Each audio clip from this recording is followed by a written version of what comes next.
पहला प्रश्न, भगवान बुद्ध ने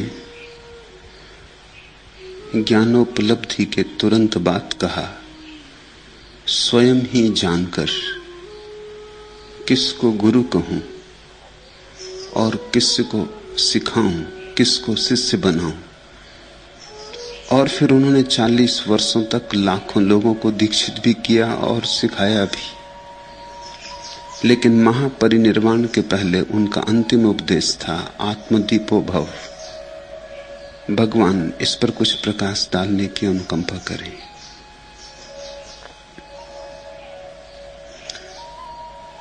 जिसने भी जाना सदा स्वयं से जाना। गुरु हो तो भी निमित्त मात्र है, गुरु न हो तो भी चल जाएगा।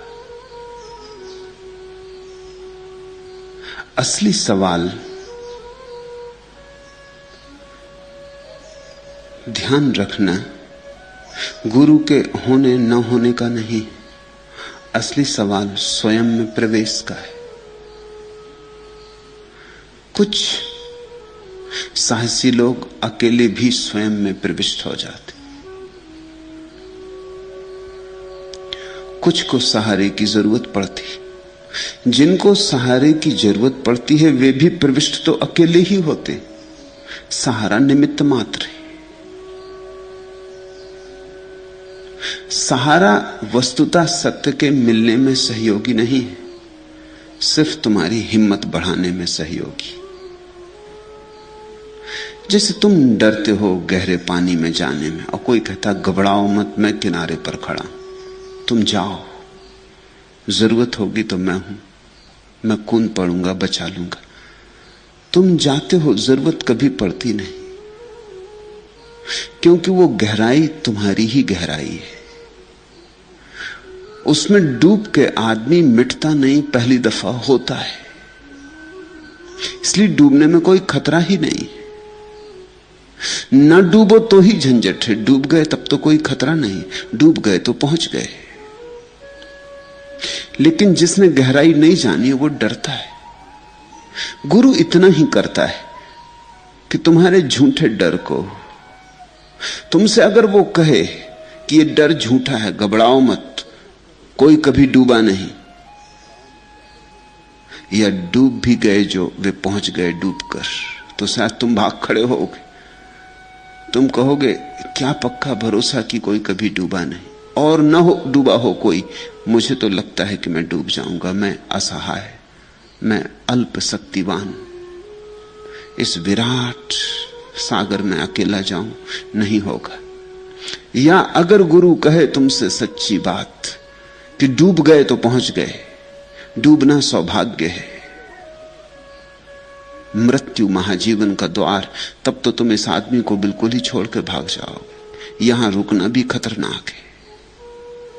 मिटने कोई नहीं आता गुरु के पास, होने आता है, लेकिन होने की प्रक्रिया मिटना है। तो गुरु ये बातें नहीं कहता, इन बातों को छिपा के रखता है। ये तो तुम जानोगे तब जानोगे।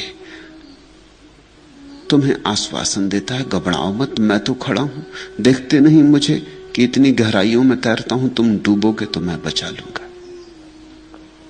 ये एक झूठ को दूसरे झूठ से सहारा देके तुम्हें हिम्मत, तुम्हें साहस देने की चेष्टा है। ये उपाय है। इस भांति तुम उतर जाते हो। उतर गए तो तुम स्वयं जानोगे कि बचाने की कोई जरूरत ना थी। बचाना तो महंगा पड़ जाता है। उतर के तो डूबना ही है, डूब के गहराई हो जाना है। उसी गहराई में समाधि है, निर्वाण है। तो गुरु को तुम्हें बचाने कभी जाना नहीं पड़ता। गुरु तो तुम्हें इस बहाने भेज रहा है कि बचा लूंगा, घबराओ मत, जाओ। तो एक दफा गए तो खुद ही स्वाद लग जाएगा, और डूबने का स्वाद लग गया तो राज समझ में आ गया। जब तुम पालोगे तब तुम कहोगे, अरे यह तो अपने से हो गया। तब तुम जानोगे भली भांति कि गुरु को कुछ भी ना करना पड़ा, फिर भी तुम अनुग्रह मानोगे, यद्यपि गुरु ने कुछ भी नहीं किया। इतना तो किया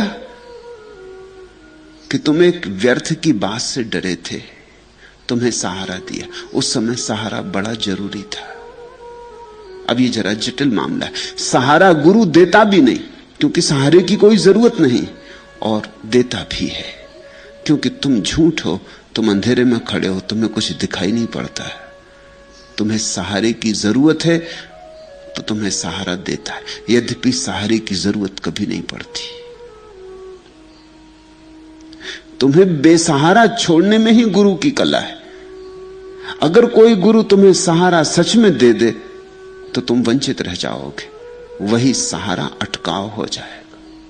तो बुद्ध ठीक कहते हैं कि स्वयं ही जानकर अब किसको गुरु कहूं। किसी ने जनाया नहीं, किसी ने सत्य दिया नहीं, सत्य भीतर आविष्कृत हुआ है, भीतर उमगा है। किसको गुरु कहूं?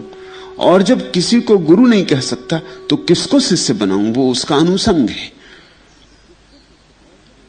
जब मैं किसी को गुरु नहीं कह सकता तो अब किसको शिष्य बनाऊं, किसको सिखाऊं? जानता हूं कि सिखाने की जरूरत ही नहीं। प्रत्येक व्यक्ति सत्य को लेकर ही जन्मा है। सत्य तुम्हारा स्वभाव है। कुछ करना नहीं, सिर्फ अपने स्वभाव को पहचानना है। और यह पहचान की क्षमता भी तुम में। सारा आयोजन है। तुम वीणा बजाना जानते हो, तुम्हारी अंगुलियां कुशल हैं, वीणा भी रखी है, यद्यपि संगीत पैदा नहीं हो रहा। तुम अंगुलियां वीणा पर रख नहीं रहे, तुम अपनी कुशलता वीणा पर बरसा नहीं रहे। तुम अपनी कुशलता वीणा पर बरसाओ, वीणा तुम पर संगीत बरसा दे। सब मौजूद है। तुम्हें भोजन बनाना आता है, आटा भी है, नमक भी है, घी भी है, दाल भी है, पानी भी है, आग भी जली रखी और तुम भूखे बैठे हो, और तुम्हें भोजन बनाना भी आता है। कुछ कमी नहीं है, सब है। जरा तालमेल बिठाना है, जरा संयोजन जमाना है, भूखे रहने की कोई जरूरत न रह जाए। इसलिए बुद्ध कहते हैं किसको सिखाऊं, क्या सिखाऊं? सत्य सिखाया ही नहीं जा सकता। जो सिखाया जाएगा वह सत्य नहीं होगा। सिखाने की तो बात दूर, सत्य कहा भी नहीं जा सकता। जो भी चीज सिखाई जाएगी वो तुम्हारा स्वभाव नहीं। सब सिखावन प्रभाव है। तुम जो भी सीखते हो वो बाहर का है, अनसीखा भीतर पड़ा है। उसको सीखना नहीं, उसके लिए तो सब सिखावन भूलनी। जो जो सीख लिया उसे विस्मृत करना है। असली गुरु वही जो तुम्हें सिखाता नहीं बल्कि तुम्हें भुलाता है। जो कहता भूलो, यह भी भूलो, यह भी भूलो, यह भी भूलो, यह सब कचरा है, कचरे को भूलते जाओ, ये बाहर से आया, इसे छोड़ते जाओ, त्यागते जाओ। जब तुम्हारे पास त्यागने को कुछ भी ना बचे, जब बाहर से आया हुआ सब तुमने वापस बाहर फेंक दिया, तब जो शेष रह जाएगा धड़कता हुआ ज्योतिर्मय, वही तुम हो, वही सत्य है। बाहर से जो आया है उसने तुम पर परतें जमा दी, जैसे दर्पण पे धूल की परतें जम गई। गुरु कहता है धूल को पोंछ दो। दर्पण भीतर मौजूद है, दर्पण कहीं से लाना नहीं है। तो इसलिए बुद्ध कहते हैं किसको सिखाऊं, किसको गुरु बनाऊं। और तुम्हारा प्रश्न भी संगत है। तुम पूछते हो फिर भी उन्होंने 40 वर्षों तक लाखों लोगों को दीक्षित किया और सिखाया भी। यह भी सच है। तुम्हारा प्रश्न संगत है और तुम्हें बड़ी उलझन में डालेगा। एक तरफ कहा कि न मेरा कोई गुरु और न मैं सिखाऊंगा किसी को, फिर 40 वर्षों तक लाखों लोगों को सिखाया। जितने लोगों को बुद्ध ने सिखाया किसी दूसरे व्यक्ति ने नहीं सिखाया। सिखाया क्या? यही सिखाया कि सिखाने को कुछ भी नहीं। दीक्षित किस बात में किया? इसी बात में दीक्षित किया कि कोई गुरु नहीं, अपदीपो भव, अपने दिए खुद बनो। यह भी सिखाना पड़ेगा, क्योंकि गलत सीख भीतर बैठ गई है। तुमने पत्थर को हीरा मान रखा है। बुद्ध ने इतना ही सिखाया कि यह पत्थर हीरा नहीं। हीरे को सिखाने की जरूरत नहीं है, हीरा तुम्हारे भीतर पड़ा है। पत्थर से तुम्हारा छुटकारा हो जाए तो तुम्हारी नजर हीरे पे अपने से पड़ जाए। लेकिन तुमने पत्थर को हीरा मान लिया तो तुम मुट्ठी पत्थर पे बांधे हो, हीरा भीतर पड़ा है, वहां नजर जाती नहीं, क्योंकि नजर तो वहां जाती जहां तुमने हीरा समझा है। हीरे को तुमने छोड़ रखा है, पत्थर पर नजर टिका रखी। तो बुद्ध ने क्या सिखाया लोगों को 40 वर्ष तक? यही सिखाया कि सिखाने को कुछ भी नहीं, थोड़ा अंश सीखना जरूर करना है। ये पत्थर हीरा नहीं, बस इतना जानो। जैसे ही ये दिखाई पड़ जाएगा पत्थर हीरा नहीं, तुम्हारी नजर मुक्त हो जाएगी पत्थर से। मुक्त नजर हीरे को फिर खोजने लगेगी। और अगर तुम्हें यह समझ में आ जाए कहां कहां हीरा नहीं है, बस पर्याप्त हो गया। फिर वहां से तुम मुक्त होने लगोगे। मुक्त होते होते एक दिन नजर उस जगह टिक जाएगी जहां हीरा है। असार को असार की भांति जान लेना सार को जानने का सूत्र है। असत्य को असत्य की भांति पहचान लेना सत्य की तरफ यात्रा है। तो बुद्ध ने सिखाया कुछ भी नहीं, फिर भी सिखाया। तुम्हारी अड़चन भी मैं समझता हूं, बुद्ध की अड़चन भी समझो। मगर बुद्ध ठीक ही कहते, सत्य सिखाया नहीं जा सकता, लेकिन झूठ झूठ है यह समझाया जा सकता है। और यही समझाया। 40 वर्षों तक सतत, और इसी भाव में दीक्षा दी। बुद्ध अद्भुत गुरु हैं। दुनिया में 3 तरह के गुरु संभव है। एक तो गुरु जो कहता है गुरु के बिना नहीं होगा, गुरु बनाना पड़ेगा, गुरु चुनना पड़ेगा। गुरु बिन ना ही ज्ञान, ये सामान्य गुरु है। इसकी बड़ी भीड़ है और ये जमता भी है। साधारण बुद्धि आदमी को यह बात जमती, क्योंकि बिना सिखाए कैसे सीखेंगे। भाषा भी सीखते तो स्कूल जाते, गणित सीखते तो किसी गुरु के पास सीखते, भूगोल इतिहास कुछ भी सीखते हैं तो किसी से सीखते हैं। तो परमात्मा भी किसी से सीखना होगा। ये बड़ा सामान्य तर्क है, थोथा, ओछा, छिछला, मगर समझ में आता आदमी के कि बिना सीखे कैसे सीखोगे। सीखना तो पड़ेगा ही, कोई ना कोई सिखाएगा तभी सीखोगे। इसलिए 99% लोग ऐसे गुरु के पास जाते हैं जो कहता है गुरु के बिना नहीं होगा, और स्वभावता जो कहता है गुरु के बिना नहीं होगा, वो परोक्ष रूप से ये कहता है मुझे गुरु बनाओ, गुरु के बिना होगा नहीं, और कोई गुरु ठीक है नहीं, तो मैं ही बचा, अब तो मुझे गुरु बनाओ। दूसरे तरह का गुरु भी होता है, जैसे कृष्णमूर्ति, वो कहते हैं गुरु हो ही नहीं सकता। गुरु करने में ही भूल है। जैसे एक कहता है गुरु बिन ना ही ज्ञान, वैसे कृष्णमूर्ति कहते हैं गुरु संग ना ही ज्ञान। गुरु से बचना, गुरु से बच गए तो ज्ञान हो जाएगा, गुरु में उलझ गए तो ज्ञान कभी नहीं होगा।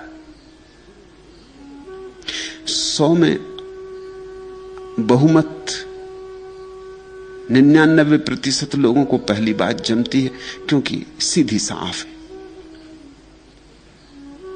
थोड़े से अल्पमत को दूसरी बात जमती है, क्योंकि अहंकार के बड़े पक्ष में। तो जिनको हम कहते हैं बौद्धिक लोग, इंटेलिजेंसिया, उनको दूसरी बात जमती। पहले सीधे साधे लोग, सामान्य जन, उनको पहली बात जमती है। जो अत्यंत बुद्धिमान हैं, जिन्होंने खूब पढ़ा लिखा है, सोचा है, चिंतन को निखारा मांझा है, उन्हें दूसरी बात जमती, क्योंकि उनको अड़चन होती किसी को गुरु बनाने में। कोई उनसे ऊपर रहे, ये बात उन्हें कष्ट देती। कृष्णमूर्ति जैसे व्यक्ति को सुन के वो कहते हैं, आहा, यही बात सच है। तो किसी को गुरु बनाने की कोई जरूरत नहीं, किसी के सामने झुकने की कोई जरूरत नहीं। उनके अहंकार को इससे पोषण मिलता है। अब तुम फर्क समझना। पहला जिस आदमी ने कहा कि गुरु बिना ज्ञान नहीं, और उसने यह भी समझाया कि और सब गुरु तो मिथ्या, सदगुरु में। और इसी तरह मिथ्या गुरु जिनको वो कह रहा है, वो भी कह रहे हैं कि और सब मिथ्या, ठीक में। तो गुरु के बिना ज्ञान नहीं हो सकता है। इस बात का शोषण गुरुओं ने किया, गुलामी पैदा करने के लिए, लोगों को गुलाम बना लेने के लिए। सारी दुनिया इस तरह गुलाम हो गई। कोई हिंदू है, कोई मुसलमान है, कोई ईसाई है, कोई जैन है। ये सब गुलामी के नाम है, अलग अलग नाम, अलग अलग रंग ढंग, अलग अलग कारागृह, मगर सब गुलामी के नाम है। तो पहली बात का शोषण गुरुओं ने कर लिया, उसमें भी आधा सच था। और दूसरी बात का शोषण शिष्य कर रहे हैं, उसमें भी आधा सच है। कृष्णमूर्ति की बात में भी आधा सच है। पहली बात में आधा सच है कि गुरु बिना ही ज्ञान, क्योंकि गुरु के बिना तुम साहस न जुटा पाओगे। जाना अकेले है, पाना अकेले है। जिसे पाना है वो मिला ही हुआ है, कोई और उसे देने वाला नहीं। फिर भी डर बहुत है, भय बहुत है। भय के कारण कदम नहीं बढ़ता अज्ञात में। पहली बात सच है, आधी सच है कि गुरु के साथ सहारा चाहिए। उसका शोषण गुरुओं ने कर लिया, वो गुरुओं के हित में पड़ी बात। दूसरी बात भी आधी सच है कृष्णमूर्ति की कि गुरु बिन तो ज्ञान की बात ही मत कहो, गुरु संग ना ही ज्ञान। क्यों? क्योंकि सत्य तो मिला ही हुआ है, किसी की देने की जरूरत नहीं। और जो देने का दावा करे वो धोखेबाज है। सत्य तुम्हारा है, निज का है, निजात्मा में है। इसलिए उसे बाहर खोजने की बात ही गलत है। किसी के शरण जाने की कोई जरूरत नहीं। अशरण हो रहो, बात बिल्कुल सच है, पर आधी। इसका उपयोग अहंकारी लोगों ने कर लिया, अहंकारी शिष्यों ने। पहले का उपयोग कर लिया अहंकारी गुरुओं ने कि गुरु के बिना ज्ञान नहीं होगा, इसलिए मुझे गुरु बनाओ। दूसरे का उपयोग कर लिया अहंकारी शिष्यों ने। उन्होंने कहा किसी को गुरु बनाने की जरूरत नहीं, हम खुद ही गुरु हैं, हम स्वयं ही गुरु हैं, कहीं झुकने की कोई जरूरत नहीं। बुद्ध अद्भुत गुरु है। बुद्ध दोनों बातें कहते हैं गुरु के संग ज्ञान नहीं होगा, और दीक्षा देते और शिष्य बनाते, और कहते हैं किसको शिष्य बनाऊं, कैसे शिष्य बनाऊं। मैंने खुद भी बिना शिष्य बने पाया, तुम भी बिना शिष्य बने पाओगे, फिर भी शिष्य बनाते। बुद्ध बड़े विरोधाभासी, यही उनकी महिमा है। उनके पास पूरा सत्य, और जब भी पूरा सत्य होगा तो पैराडॉक्सिकल होगा, विरोधाभासी होगा। जब पूरा सत्य होगा तो संगत नहीं होगा, उसमें असंगति होगी, क्योंकि पूरे सत्य में दोनों बाजुएं एक साथ होंगी। पूरा आदमी होगा तो उसका बायां हाथ भी होगा और दायां हाथ भी होगा। जिसके पास सिर्फ बायां हाथ है वो पूरा आदमी नहीं, उसका दायां हाथ नहीं। हालांकि एक अर्थ में वो संगत मालूम पड़ेगा, उसकी बात में तर्क होगा। बुद्ध की बात अतर्क होगी, तर्कातीत होगी, क्योंकि दो विपरीत छोरों को इकट्ठा मिला लिया। बुद्ध ने सत्य को पूरा पूरा देखा है, तो उनके सत्य में रात भी है और दिन भी है, और उनके सत्य में स्त्री भी है और पुरुष भी है, और उनके सत्य में जीवन भी है और मृत्यु भी है। उन्होंने सत्य को इतनी समग्रता में देखा, उतनी ही समग्रता में कहा भी। तो वो दोनों बात कहते, वो कहते किसको शिष्य बनाऊं, और रोज शिष्य बनाते। बुद्ध को समझने के लिए तुम्हें दोनों तरह के गुरुओं से ऊपर उठना होगा। वो जो कहते हैं गुरु के बिना ज्ञान हो ही नहीं सकता, उनसे ऊपर उठना होगा। और जो कहते हैं गुरु के संग ज्ञान हो ही नहीं सकता, उनसे भी ऊपर उठना होगा। तो तुम बुद्ध को समझ पाओगे। बुद्ध की बात इतनी पूरी है इसलिए इतनी विपरीत असंगत मालूम होती।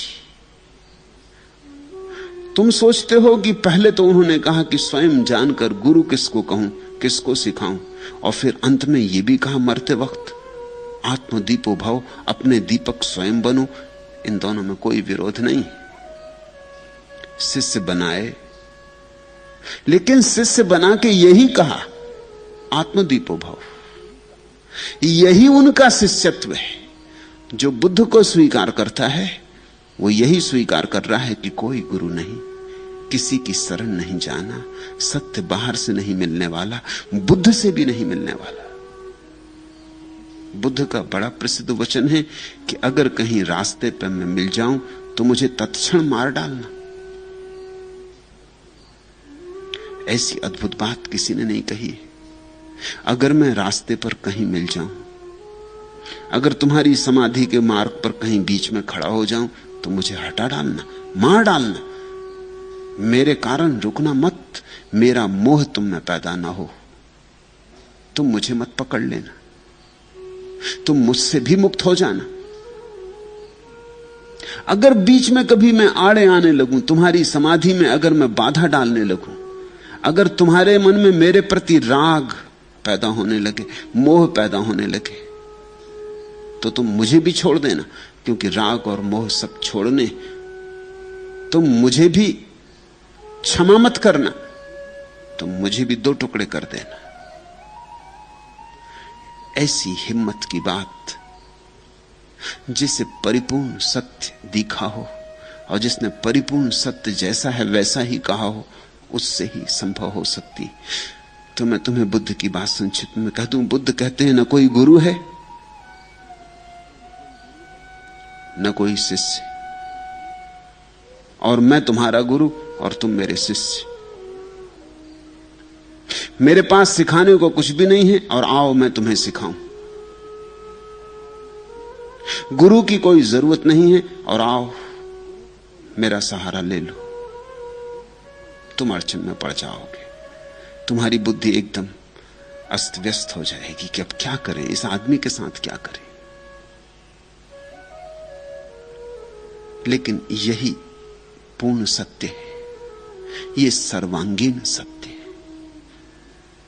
क्योंकि दोनों बातें इसमें आ गई। इसमें गुरु शिष्य भी आ गए और गुरुत्वा भी नहीं आई और शिष्य की जड़ता भी नहीं आई। गुरु शिष्य का अपूर्व नाता भी आ गया और नाता मोह भी नहीं बना। वह अंतरंग संबंध भी निर्मित हो गया, लेकिन उस अंतरंग संबंध में कोई गांठ नहीं पड़ी, कारागृह नहीं बना। बुद्ध को स्वीकार करते समय तुम्हें मुक्ति मिल रही है। बुद्ध को गुरु की तरह स्वीकार करते समय तुम गुरु के जाल में नहीं पड़ रहे हो, तुम सब जालों के पार जा रहे हो। ऐसे गुरु को ही पुराने शास्त्रों ने सद्गुरु कहा है। गुरु तो बहुत हैं, सद्गुरु कभी कभी कोई होता है। ध्यान रखना, सद्गुरु का अर्थ यही है कि पहले तुम्हें संसार से मुक्त करवा दे और फिर अपने से भी मुक्त करवा दे, क्योंकि मुक्ति में फिर अंत में बाधा नहीं आनी चाहिए। ऐसा ही समझो कि एक मां अपने बच्चे को चलना सिखाती हाथ पकड़ के। चलना क्या सिखाओगे बच्चे को? चलने की क्षमता उसमें पड़ी, तुम्हारे सिखाने से क्या होगा? तुम्हारे सिखाने से होता तो किसी लंगड़े को चलाओ, किसी के पैर टूटे हों उसको चलाओ, तब पता चल जाएगा कि नहीं अपने बस के बाहर की बात है। तुम्हारे सिखाने से चलता हो, पत्थरों को चलाओ सिखा के, और तुम पा जाओगे कि ये नहीं होने वाला।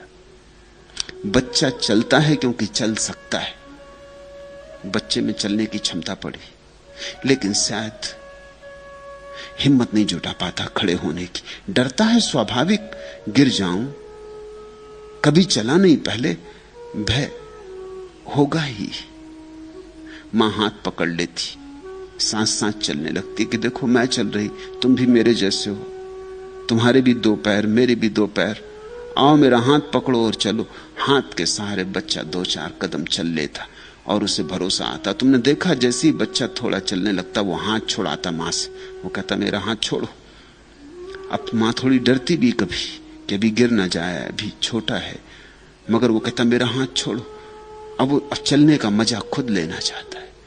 और समझदार मां धीरे धीरे हाथ छोड़ती, ना समझ मां जबरदस्ती हाथ को पकड़े रहती। तो मां की कला क्या हुई?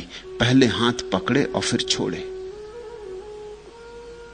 पहले बच्चे को अपने पैरों पर खड़ा कर दे, फिर दूर हट जाए, छाया भी ना पड़ने दे उस पर। कहीं ऐसा ना हो कि बच्चा उसके आंचल को ही पकड़े, जिंदगी भर कमजोर रह जाए।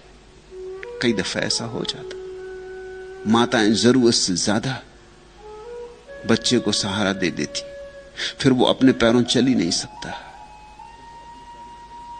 अभी एक युवक ने मुझे आके कहा कि वो अकेला कमरे में नहीं सो सकता। मैंने कहा मामला क्या? उसने कहा कि सदा मां ने अपने ही कमरे में सुलाया। अब तो उम्र उसकी कोई 27 साल है, अकेला नहीं सो सकता कमरे में, कोई ना कोई चाहिए, मां का परिपूरक कोई चाहिए। कोई कमरे में ना हो तो अकेला नहीं सोता होगा। तो मुझे नींद ही नहीं आती। अब ये जरा जरूरत से ज्यादा बात हो गई। हाँ, छोटा बच्चा है, अकेला नहीं सो सकता, ये समझ में आता, मां सो जाए। लेकिन जैसे ही बच्चे की क्षमता जगने लगे वैसे उसे हट जाना चाहिए। अब ये बच्चा तो रुग्ण हो गया, इसको सहारा नहीं मिला, जहर हो गई बात। और ऐसा ही इस सूक्ष्म जगत में भी घटता है गुरु और शिष्य के बीच। गुरु अगर कस के हाथ पकड़ ले, जैसा गुरु पकड़ लेते, जो कस के हाथ पकड़ ले समझ लेना कि वो मिथ्या गुरु है। जो तुम्हारा कस के हाथ पकड़ रहा है वो तुम्हें सहारा कम दे रहा है, खुद सहारा ज्यादा ले रहा है। इस बात को ख्याल में रख लेना। जो कस के हाथ पकड़ रहा है वो भला तुमसे कह रहा हो कि मैं तुम्हें सहारा दे रहा हूं, लेकिन वो खुद अकेला होने में डरता है और तुम अगर उसे छोड़ोगे तो बहुत नाराज होगा।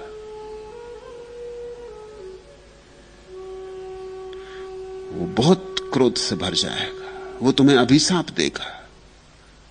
वो कहेगा कि ये तो बगावत हो गई, दगा हो गया, धोखा हो गया।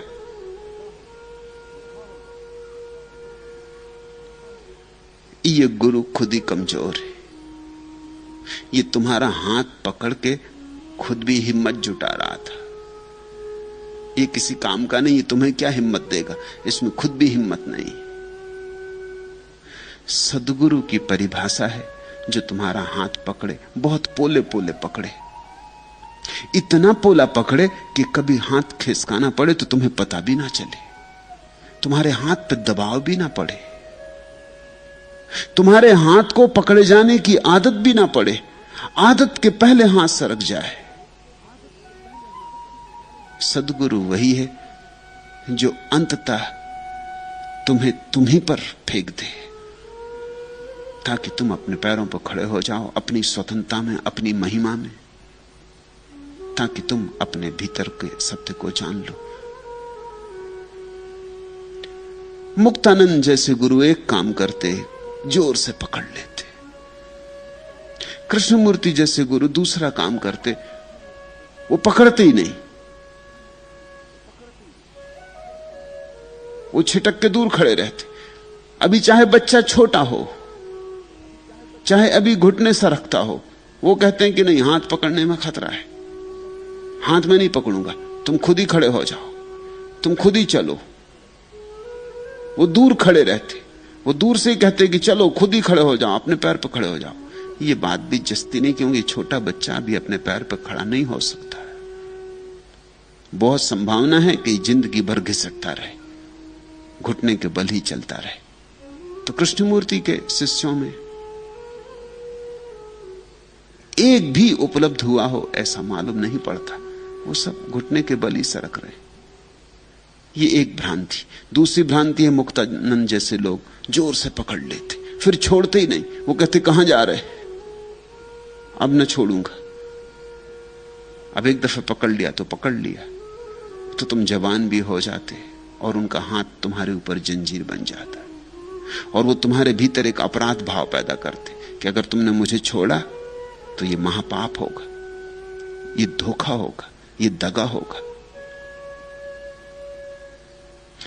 एक सिंधी महिला ने मुझे आके कहा, किसी सिंधी गुरु के पास जाती होगी, कि जब से आपके पास आने लगी हूं गुरु बहुत नाराज है।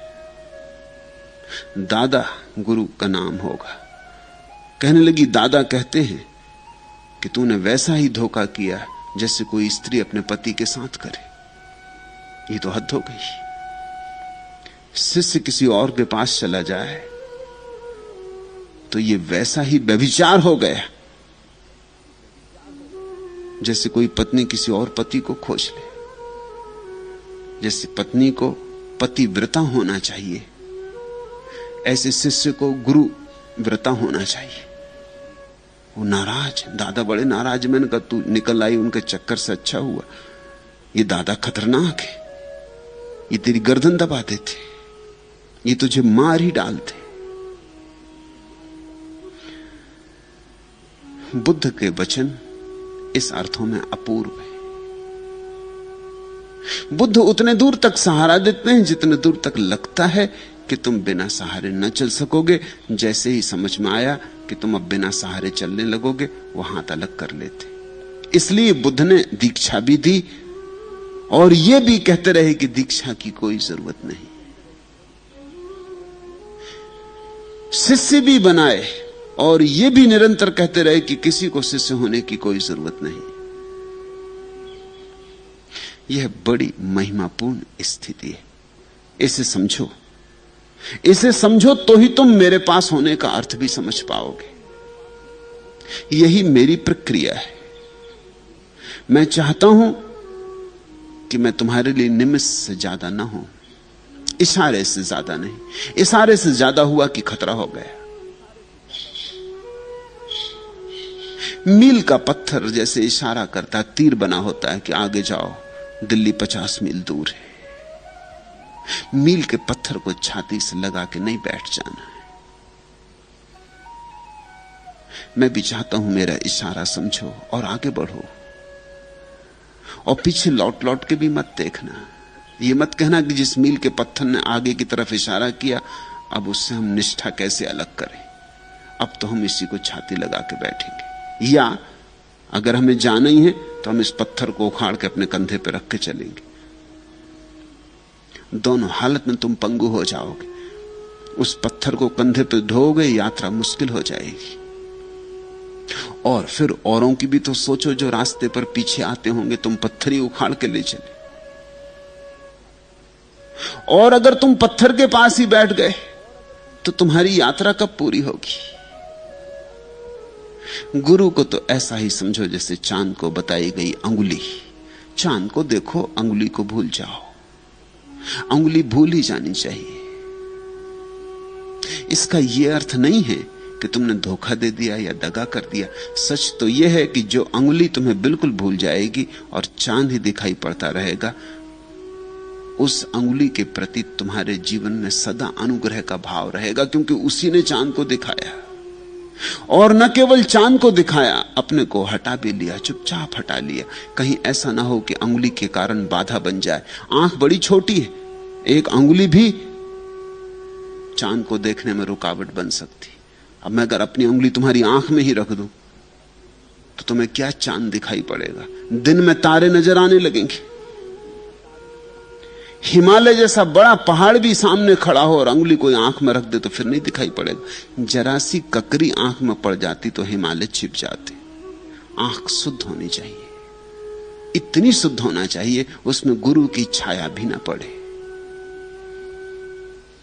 ऐसी अद्भुत प्रक्रिया बुद्ध ने दी। बुद्ध को समझते समय तुम मुझे भी समझ ले सकते हो। मैं भी कहता हूं गुरु की कोई जरूरत नहीं, और फिर भी कहता हूं कि गुरु की जरूरत है। मैं भी कहता हूं शिष्य बनने का कोई कारण नहीं, और फिर भी कहता हूं शिष्य बने बिना नहीं होगा।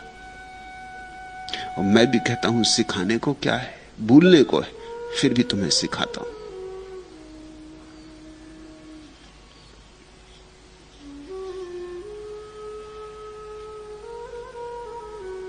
दूसरा प्रश्न पूछा है स्वामी अच्युत बोधिसत्व ने, तेरे पास बैठ के 2 घड़ी तुझे हाल दिल है सुना लिया। मुझे अपना मान न मान तू, तुझे मैंने अपना बना लिया। कई तेज गाम भटक गए, कई बरक रो हुए लापता। तेरे आस्था पे जो रुक गए, उन्हें आके मंजिल ने पा लिया। ये नजर का अपनी कसूर है कि हिजाबे जलवा की है खता। कोई एक किरण को तरस गया, कोई चांदनी में नहा लिया। मेरे साथ होती न बेखुदी, तो भटक गया होता मैं कहीं। मेरी लग्जिशों ने कदम कदम मुझे गुमराही से बचा लिया।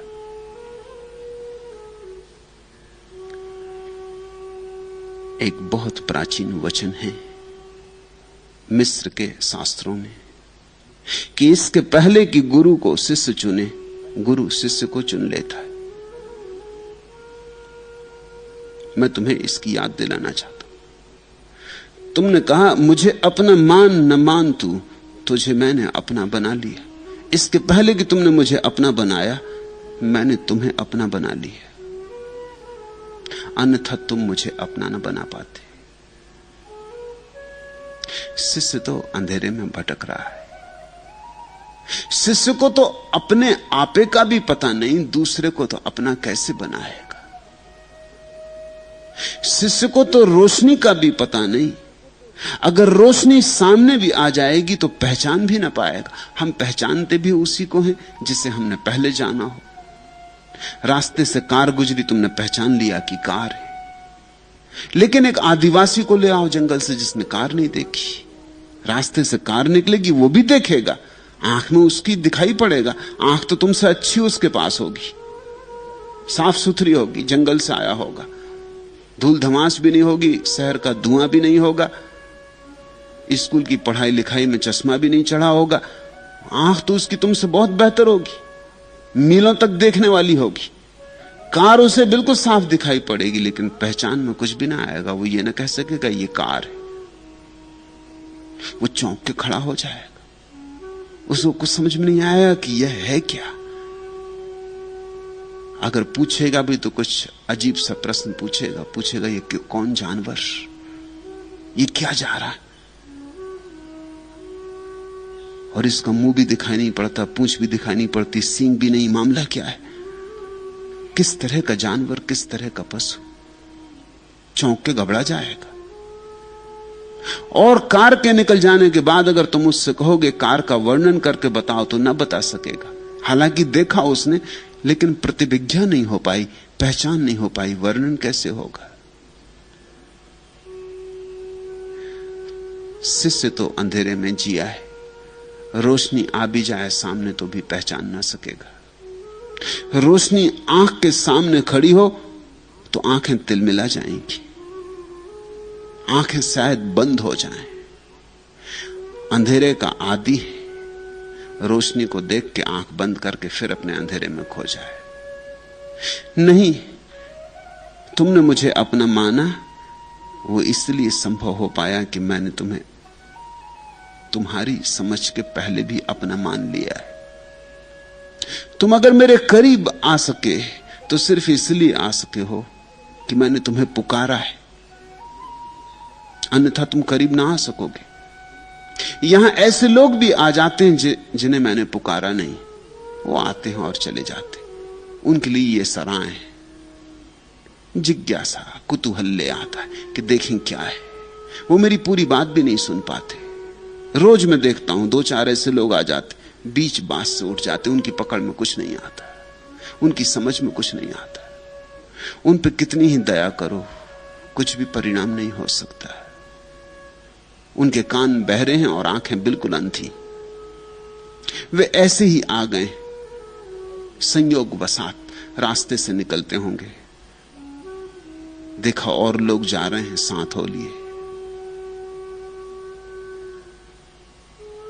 या कोई मित्र आता होगा, उसने कहा कभी तुम भी चलो। उन्होंने कहा ठीक है, आज छुट्टी भी दफ्तर की, चले चलते। कहीं किताब हाथ लग गई होगी, कुछ अगर मेरे करीब आ सके तो सिर्फ इसलिए आ सके हो कि मैंने तुम्हें पुकारा है, अन्यथा तुम करीब ना आ सकोगे। यहां ऐसे लोग भी आ जाते हैं जिन्हें मैंने पुकारा नहीं, वो आते हैं और चले जाते। उनके लिए ये सराय है, जिज्ञासा, कुतूहल ले आता है कि देखें क्या है। वो मेरी पूरी बात भी नहीं सुन पाते। रोज मैं देखता हूं 2-4 ऐसे लोग आ जाते, बीच बात से उठ जाते, उनकी पकड़ में कुछ नहीं आता, उनकी समझ में कुछ नहीं आता। उन पे कितनी ही दया करो, कुछ भी परिणाम नहीं हो सकता। उनके कान बहरे हैं और आंखें बिल्कुल अंधी। वे ऐसे ही आ गए, संयोग वसात रास्ते से निकलते होंगे, देखा और लोग जा रहे हैं, साथ हो लिए। या कोई मित्र आता होगा, उसने कहा कभी तुम भी चलो। उन्होंने कहा ठीक है, आज छुट्टी भी दफ्तर की, चले चलते। कहीं किताब हाथ लग गई होगी, कुछ पढ़ा होगा, सोचा होगा चलें एक बार, चल के देखें कि मामला क्या है। ऐसे लोग टिक नहीं पाते, ऐसे लोग आते हैं चले जाते। टिकते तो वही हैं जो पुकारे गए, टिकते तो वही हैं जो चुने गए। तुम्हें तो पता देर में चलता है कि तुमने मुझे चुन लिया, मुझे पता पहले चलता है कि तुम चुन लिए गए हो।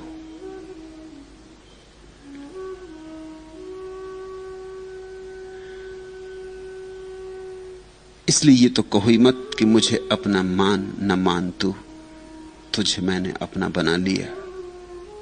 कई तेजगाम भटक गए, कई बरकरो हुए लापता। यह सच, क्योंकि जिंदगी सिर्फ तेज चलने से ही हल नहीं हो जाती, कई बार धीमे चलने से पहुंचना होता है। तेज चलने से कोई पहुंच जाता है ऐसा नहीं है। एक बहुत पुरानी बौद्ध कथा है। 2 भिक्षुओं ने नदी पार की। एक वृद्ध भिक्षु, और स्वभावतः वृद्ध है इसलिए बड़े शास्त्रों का बोझ, शास्त्र लिए हुए, और एक युवा भिक्षु। दोनों नदी के तट पर उतरे और उन्होंने, जो मल्लाह उन्हें नदी के पार ले आया था, उससे पूछा कि सांझ होने के करीब है और सूरज ढलने को होने लगा और हम पहुंचना चाहते हैं बस्ती, रात हो जाने के पहले। पुराने दिनों की कहानी, रात होते ही, सूरज ढलते ही द्वार दरवाजा बंद हो जाएगा नगर का, फिर रात भर हमें जंगल में ही रहना पड़ेगा, और खतरनाक है, जंगली जानवर है। तो कोई सूक्ष्म रास्ता तुझे पता हो, करीब का रास्ता तुझे पता हो, और कितने जल्दी हम पहुंच जाएं, ऐसा मार्ग बता दे। उस माझी ने बड़ी अजीब बात कही। अद्भुत आदमी रहा होगा। कथाएं कहती हैं पहुंचा हुआ अरहत था। उसने कहा ऐसा है, अगर तेज गए तो भटक जाओगे, अगर धीरे गए तो पहुंच जाओगे। ये बात सुन के तो दोनों सन्यासियों ने कहा ये कोई पागल मालूम होता है, ये तो बिल्कुल गणित के बाहर की बात हो गई, गणित से उल्टी हो गई। तेज जाओगे भटक जाओगे, धीमे गए पहुंच जाओगे। ऐसी आदमी की बात कौन सुने। उन्होंने कहा समय खराब मत करो इसके साथ, ये आदमी होश में नहीं, वो तो भागे, क्योंकि सूरज ढल रहा है और गांव की दीवार दूर दिखाई पड़ती है ढलते सूरज में। बीच में ऊंची नीची पहाड़ियां हैं, पहुंच पाएंगे कि नहीं, घबराहट, इससे बात करने में समय खोना है, और इस आदमी की बात में कुछ सार होने वाला नहीं। दोनों भागे। जब वो भाग रहे थे तब उस मल्लाह ने जोर से हंस के फिर कहा, याद रखना मेरी बात, धीरे गए तो पहुंच जाओगे, तेजी से गए तो भटक जाओगे। तब तो उन्होंने और भी तेजी से भागे कि इसकी बात सुनना भी खतरे से खाली नहीं। और वही हुआ जो मल्लाह ने कहा था। बूढ़ा आदमी जल्दी में भागते में सिर पर ग्रंथों का बोझ गिर पड़ा। उबड़ खाबड़ रास्ता था, बूढ़ा आदमी ठीक से दिखता भी नहीं था, गिर पड़ा। दोनों पैर लहूलुहान हो गए और सारे शास्त्र गिर गए और उनके पन्ने हवा ने उड़ा दी, और युवक उनके पन्ने बीन रहा है। माझी ने अपनी नाव बांधी, बांध के जब वो उनके पास आया, खड़े होकर हंसने लगा। उसने कहा तुमने मुझे समझा होगा कि पागल, मैंने तुमसे कहा था धीरे जाओगे, पहुंच जाओगे। रास्ता उबड़ खाबड़ है, अनजान है, तुम इस पे कभी चले नहीं। मैं इस पर रोज आता जाता हूं। तुम बूढ़े आदमी, शास्त्रों का इतना बोझ लिए, मैं जानता था कि गिर पड़ोगे, इसलिए कहा था धीरे चलो। और तुम देखते नहीं कि मुझे भी नाव बांधनी है, फिर मुझे भी तो गांव पहुंचना है। मैं तुम्हारे पीछे आ रहा हूं। अगर मैं पहुंच जाऊंगा तो तुम भी पहुंच जाओगे। इस छोटी सी कहानी में बड़ा राज। क्षुद्र चीजों की तरफ तो शायद दौड़ो तो चल जाए, लेकिन विराट की तरफ दौड़ना मत। दौड़ में अधैर्य है। धन पाना हो तो दौड़ना ही पड़ेगा, क्योंकि धन तो एक तरह का पागलपन है, उसमें तो तुम जितने पागल हो जाओ उतनी आसानी से मिल जाएगा।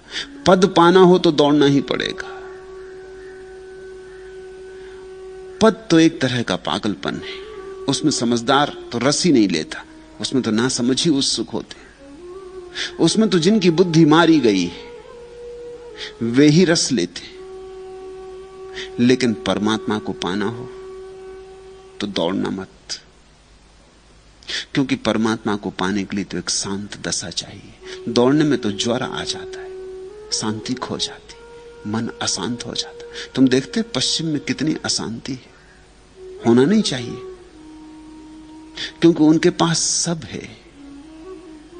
धन है, सुविधा है, यंत्र है, विज्ञान का बड़ा विराट जाल है, सब है, पर बड़ी अशांति। और बड़ी हैरानी है कि मामला क्या है। धन भी बढ़ गया, जीवन का स्तर भी बढ़ गया, लोग राजाओं की तरह रह रहे हैं, साधारण लोग राजाओं की तरह रह रहे हैं।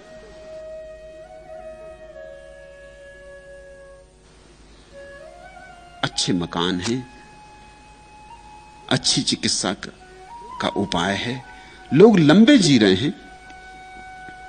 80, 90, 100 साल की उम्र सामान्य होती जा रही है। 100 के ऊपर लोग हैं। रूस में कोई हजारों लोग हैं जो 100 के ऊपर पहुंच गए हैं। सब सुविधा है, पर बड़ी अशांति है। अशांति का कारण क्या है? मौलिक कारण है पश्चिम की गति में आस्था, स्पीड, हर बात में तेजी। जब तुम बहुत तेजी में होते तो तुम सदा भागे हुए होते हो। भागने में जीवन उद्विग्न हो जाता है, भागने में जीवन विक्षिप्त हो जाता है। आहिस्ता चलो, ऐसे चलो जैसे सुबह घूमने निकले हो, बगीचा घूमने गए हो, कहीं जाना नहीं। तो ही तुम वृक्षों को देख पाओगे, फूलों को देख पाओगे, पक्षियों की चहचहाहट सुन पाओगे, सुबह का सार सौंदर्य तुम्हें अनुभव में आएगा। लेकिन पश्चिम में लोग घूमने भी जाते हैं तो भी कार में जाते, कार भी जाती तो तेज रफ्तार से जाती, बगीचे तो नहीं पहुंच पाते, कहीं दुर्घटना हो जाती। तुम्हें पता है छुट्टी के दिन जितने लोग दुर्घटनाओं में मरते हैं पश्चिम में, उतने और किसी दिन नहीं मरते, क्योंकि छुट्टी के दिन सभी घूमने निकल पड़ते, सब भागे जा रहे हैं। कोई पूछता भी नहीं कहां, किस लिए। जब सारा गांव भाग रहा है तो तुमने भी अपनी कार निकाली और तुम भी सम्मिलित हो गए। पीछे रह जाना ठीक नहीं, पीछे रहने में दुख होता है। जहां और जा रहे हैं वहां हम भी जा रहे हैं। मैंने एक कहानी सुनी, एक युवक अपनी प्रेयसी को लेकर कार चला रहा है। उसने कहा कि दूसरे गांव हम जल्दी ही पहुंच जाएंगे, लेकिन वो समय तो कभी का निकल गया और 100 मील की रफ्तार से जा रहे हैं। उस युवती ने पूछा कि वो गांव तो आता नहीं दिखता। उसने कहा तुम फिक्र क्या करती, चाल देखो कितनी तेज चाल से जा रहे हैं। अरे गांव में क्या पहुंचेगी, नहीं पहुंची, इससे क्या फर्क पड़ता है, मगर चाल देखो, चाल में अपना मजा है। पश्चिम की हालत ऐसी हो गई, लक्ष्य ही भूल गया, चाल में ही मजा है। तेज जा रहे हैं, कहां जा रहे हैं ये मत पूछो, कहां पहुंचेंगे ये मत पूछो। और पश्चिम की ये छाया पूरब पे पड़ती जाती, पूरब में भी तेजी आती जाती। मैं तुम्हें कह दूं, कुछ चीजें हैं जो धीमे धीमे बढ़ती। मौसमी फूल होते हैं वो जल्दी बढ़ते, मगर जल्दी मर भी जाते। 2-4 सप्ताह में आ भी जाते हैं, 2-4 सप्ताह में गई भी, उनका निशान भी नहीं रह जाता। आकाश को छूने वाले दरख्त ऐसे 2-4 सप्ताह में नहीं बढ़ते। आकाश को छूने वाले दरख्तों को समय लगता है, सैकड़ों वर्ष लगते। जो दरख्त सैकड़ों वर्षों आकाश से करेंगे, चांद तारों से गुफ्तगू करेंगे, वो ऐसे नहीं बढ़ जाते कि तुमने सुबह लगाया और रात देखा कि आकाश में पहुंच गए। समय लगता है। और जो वृक्ष जितने धीमे बढ़ता उतनी ज्यादा देर टिकता है। तो मैं तुमसे एक और बात कह दूं, शायद उस अरहत ने जो माझी था यही सोच के ना कहा होगा कि ये मुझे बिल्कुल पागल समझेंगे, लेकिन तुम मुझे बिल्कुल पागल समझो तो भी चलेगा। मैं तुमसे ये भी कह दूं, अगर मैं उस नाव का माझी होता तो उनसे मैं कहता कि अगर तेज गए तो भटक जाओ, धीरे तो जाओगे, अगर बिल्कुल ना जाओ यहीं बैठ जाओ तो पहुंच ही गए। जाना ही छोड़ दो तो पहुंच ही। मैं ये भी कह देना चाहता,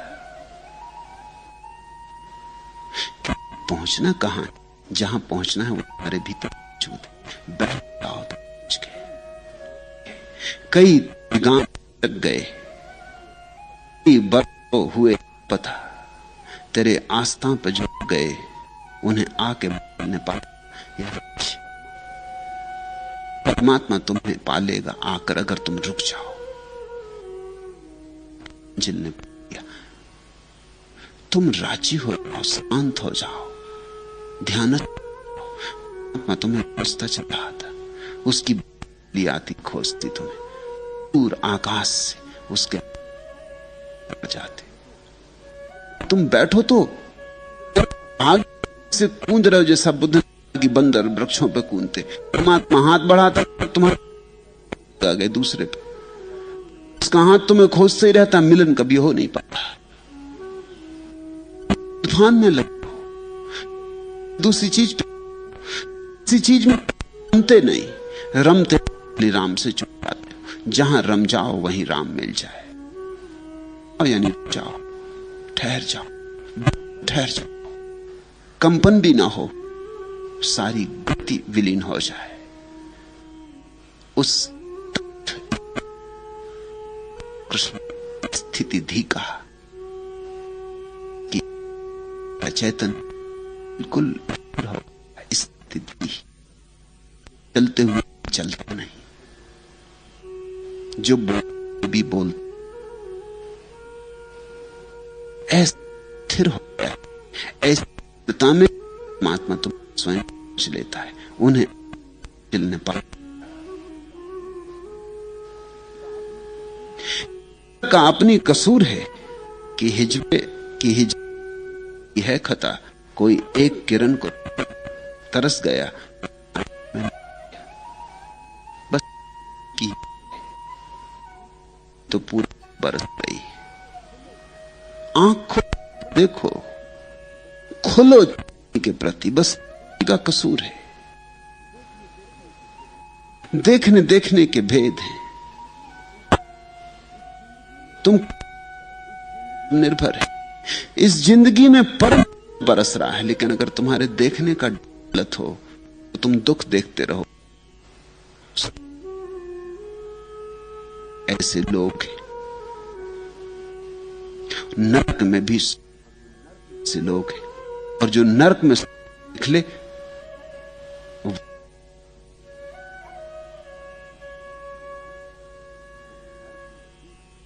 जो नरक में भी उस एक पुरानी तिब्बती कहानी कहती है,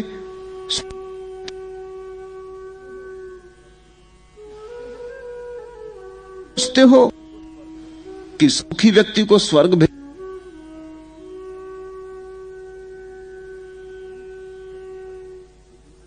व्यक्ति को भेजना नहीं, सुखी व्यक्ति स्वर्ग में होता है। तुम दुख की कला निष्णात हो गए हो, और ऐसा लोग निष्णात हो गए कोई दिखाई ही नहीं पड़ता। कितने ही फूल खिले, कितने आकाश में हो, उन्हें कुछ दिखाई नहीं पड़ता।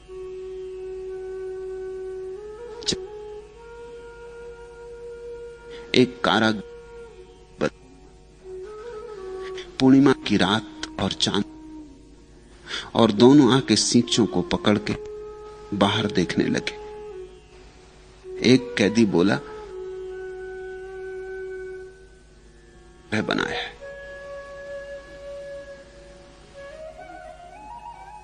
सताने की कितनी तरफ, यहां सींचों को पकड़ के भी खड़े नहीं हो, देखते सामने एक डबरा,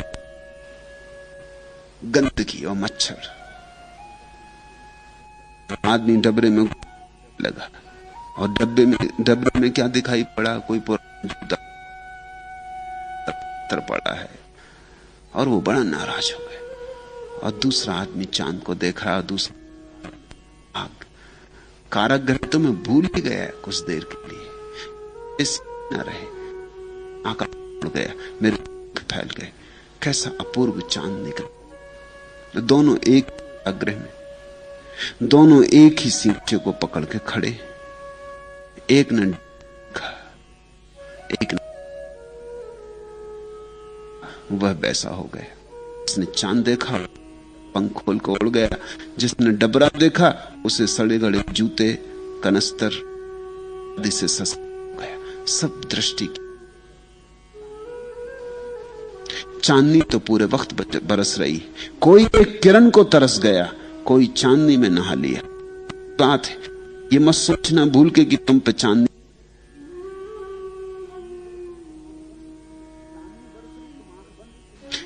बरस रही, तुम आंख बंद बरस रही, तुमने घूंघट डाल रखा है। चांदनी बरस रही,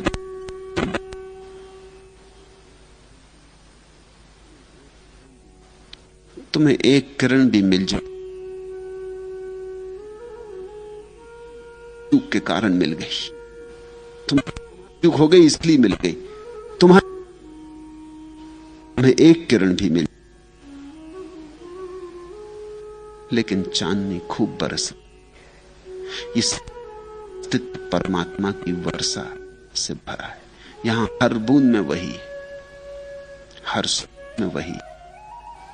जरा बदलने की बात है।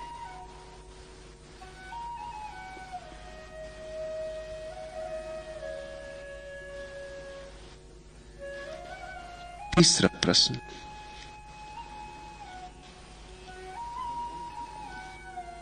भगवान बुद्ध ने ज्ञानोपलब्धि के वर्षों तक जो घोर तप किया था, क्या वह सबका सब व्यर्थ गया? तो उसका कुछ अंश काम भी समझाने की कृपा कर। दोनों बातें हैं, सब व्यर्थ भी गया और सबका सब काम भी आया। थोड़ा जाग समझना तो ही समझ पाओ, थोड़ा अपने चैतन्य को झकझोर के समझना तो ही समझ पाओ। उत्तर नहीं कि सब काम आ गया, उत्तर ऐसा है कि कुछ भी काम नहीं, सब काम आ गया। अब मैं कहना चाहता हूं तबास से। पहली बात, वो 6 वर्ष की, उससे कुछ भी नहीं मिला, क्योंकि मिलने का कोई संबंध मेहनत से बाहर है।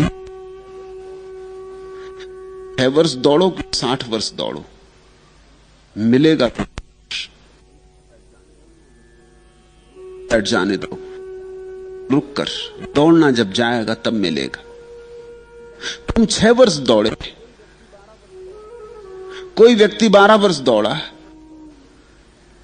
8 वर्ष दौड़ा, इससे कोई फर्क नहीं पड़ता। 6 वर्ष दौड़ने वाला जब रुका तब उसे मिला, दौड़ने वाला जब रुका तब उसे मिला, 60 वर्ष दौड़ने वाला जब रुका तब मिला। तो दौड़ तो सब व्यर्थ गई, इसमें से कुछ भी नहीं। मंजिल दूर नहीं है कि चलने से मिल जाए, तुम मंजिल अपने भीतर लिए हो, इसलिए चलने के रहोगे, रुक जाओ तो पालोगे। इसलिए कि सब व्यर्थ गया। और फिर यह कहना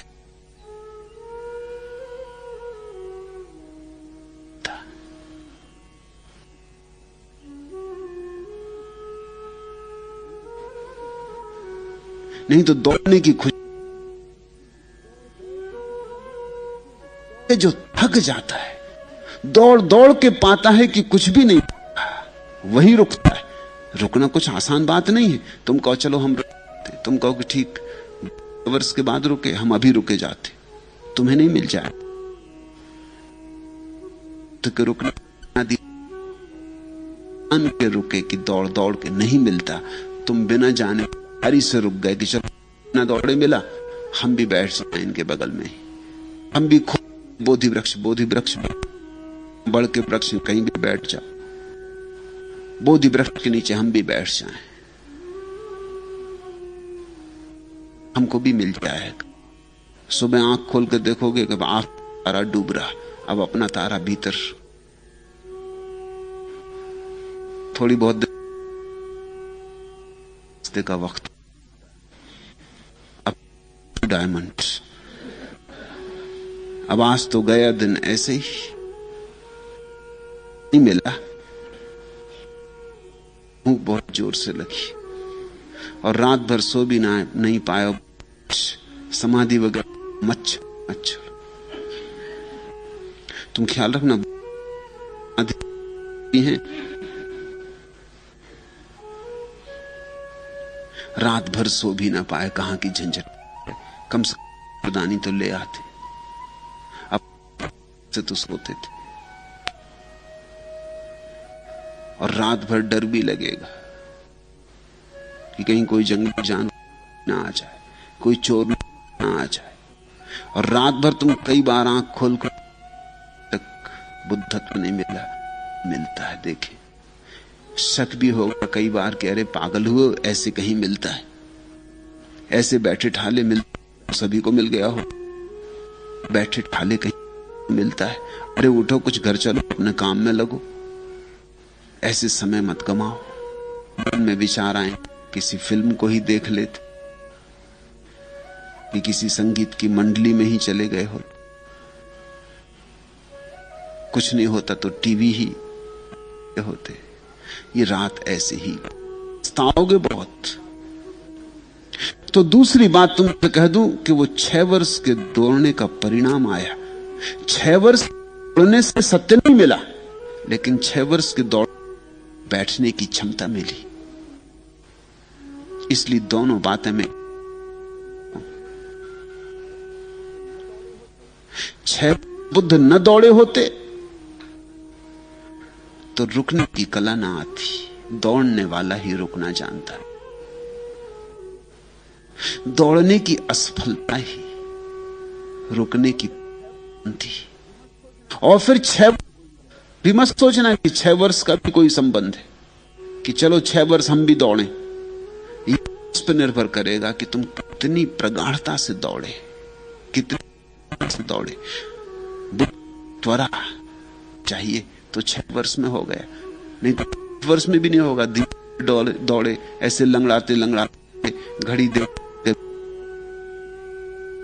चलो और थोड़ा चलने, किसी तरह घसीटते रहे। तो इस घसीटने से 6 वर्ष में काम पूरा नहीं होगा, 6 जन्म भी लग जाएंगे। निर्भर है कि कितने से दौड़े। सब दांव पे लगा दिया बुद्ध ने, वहीं उनका राज, धन लगा दिया, पद लगा दिया, लगा दी, सब लगा दिया दांव पर। देह मन सब समर्पित कर दिया उसी खोज के लिए।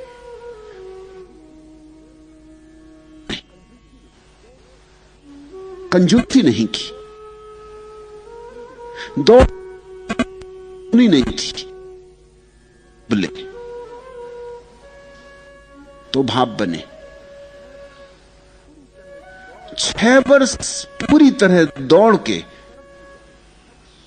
सब तरफ से दौड़ के, सब करके ये दिखाई पड़ा कि मिलता तो है ही नहीं। उपाय मैंने सब कर लिए, जो जो उपाय थे सब कर लिए, तो है ही नहीं। इस अपूर्व में बैठ गए, हताशा में बैठ, अब करने को कुछ नहीं। लेकिन अगर तुमने कुनकुना तो करने को बहुत बचेगा। तुम सोचोगे कि ठीक है कुछ तो किया, मगर एटीएम नहीं कर पाए, भाव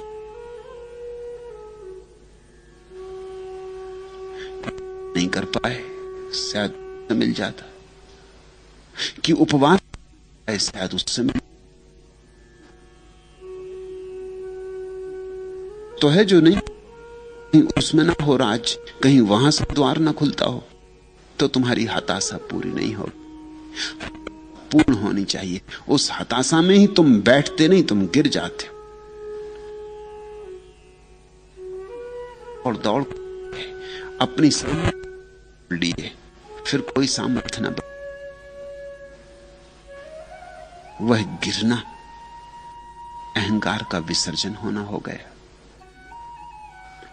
जब दौड़ ही ना रही तो अहंकार कहां रहे। जब करने से तो कर्ता मर गया। उस कर्ता भाव में ही क्रांति घटी, सूर्योदय हुआ। उसने ज्ञानोपलब्धि से पहले बुद्ध ने 6 वर्षों तक जो घोर तप किया था, क्या वह सबका सब व्यर्थ गया? उसका कुछ अंश भी काम में आया? पूरा व्यर्थ गया और पूरा काम में आया।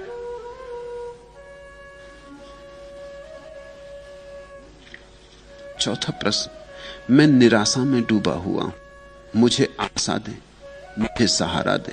तुम गलत जगह आ। आशा चाहिए तो कहीं और जाओ। आशा यानी प्यार,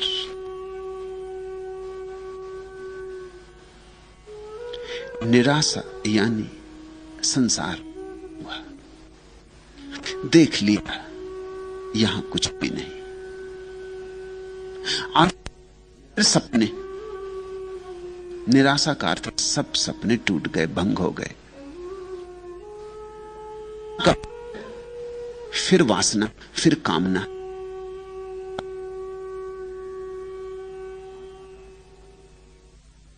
आशा का अर्थ है भविष्य, पुनरुज्जीवित हो उठा।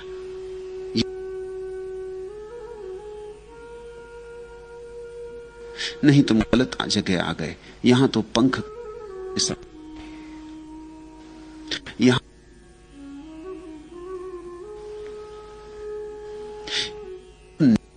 परिपूर्ण हो तो ही कुछ हो सकता है। निराशा में डूब भी जाओ, अनेक मत करो, वही कोशिश तुम्हारी दुश्मन है। डूब ही जाओ। बहुत दिन तो बचा के पाया क्या, अब डूब ही जाओ। आशा दिन तो रखी, कितनी संभाली, हाथ क्या लगा, अब और इसको श्वास मत दी। अब राम राम सत बांध के इसकी अर्थी और मरघट ले जाओ। कहो आशा मर गई, इसको जाने दो, ठहर जाओ। और तुम चकित होगे जान के, अगर आशा पूरी मर तो उसी के साथ भी मर जाती। तुम्हें बड़ा कठिन होगा। तुम सोचते हो आशा मर गई,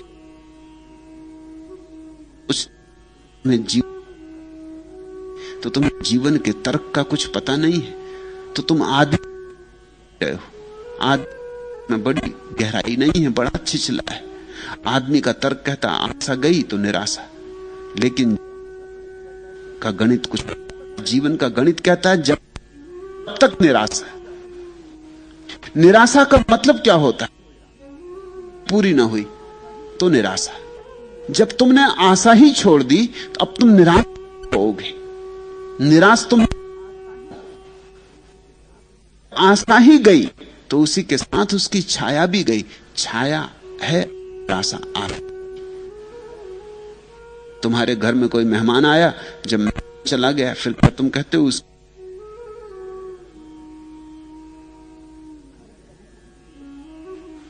छाया रह नहीं सकती।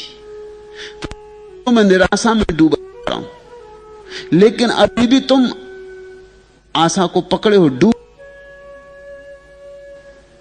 कहते हैं ना, डूबते को तिनके का सहारा।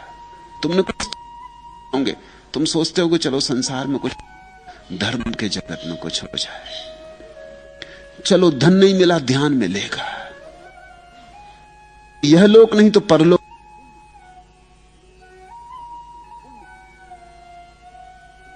पुण्य तो नहीं मिला, पुण्य तो मिल जाए। आशा खोज लिए, बस मैं तिनके बना ली, इन तिनकों से उलझ कागज की नावें चला दी। अब फिर पहुंचे, फिर कागज की नावें डूबे, रास्ता होगी। जिसने आशा छोड़ दी उसकी निराशा। इस सत्य को देखो, इस सत्य को खूब ध्यान करो। इसकी आशा गई, उसकी निराशा, इसने उसके दुख गए। सफलता छोड़ी, असफलता गई। जिसने मान छोड़ा उसका अपमान गया। जिसने जीवन छोड़ा उसकी मृत्यु गई। जीवन को पकड़ो तो मौत आती, जितने जोर से पकड़ो जोर से आती। सफलता के लिए दौड़ो, असफलता, और तुम इसे देखते ही नहीं तो तुम चले जाते और असफलता चली जाती, और तुम सोचते हो एक ना एक दिन तो सफलता मिलेगी। एक ना एक दिन की आशा में असफलता अंबार लगता चला है। सफलता कभी किसी को मिली है न मिल सकती। असफल तो हारते हैं, तुम सफल वो और की तरह हारते। तुमने देखा जिसको धन मिल जाता है उसकी हार देखी, जिसको धन नहीं मिलता उस पर कुछ भी नहीं। आदमी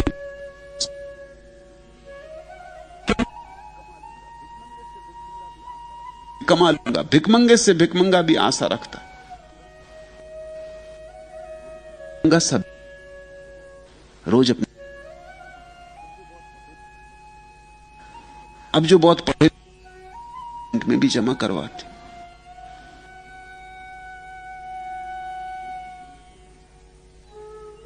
एक भिकमंगे को जानता था, मरा तो 70 रुपए बैंक में छोड़ के मरा।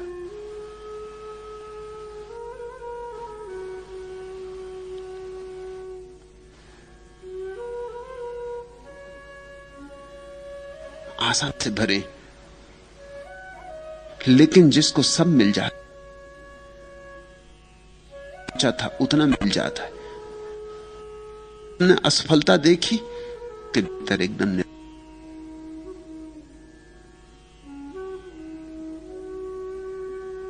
और भी गरीब हो गया, क्योंकि ये धन की तुलना में अब भीतर की निर्धनता और खलती।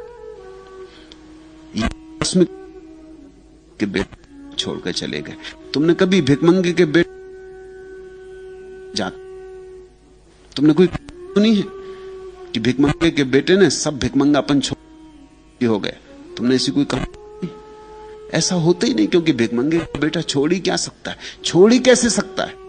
अभी तो उसे सफलता मिली ही नहीं, सफलता ही नहीं। बुद्ध ने छोड़ा राजा के बेटे, महावीर ने छोड़ा राजा के 24 तीर्थंकर राजाओं के बेटे। मामला है क्यों राजाओं के बेटों ने छोड़ा? जरूर इनको निर्धनता,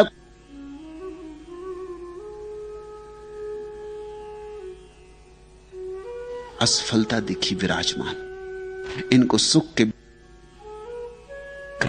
पहाड़ की ऊंघ उसको छूता हो।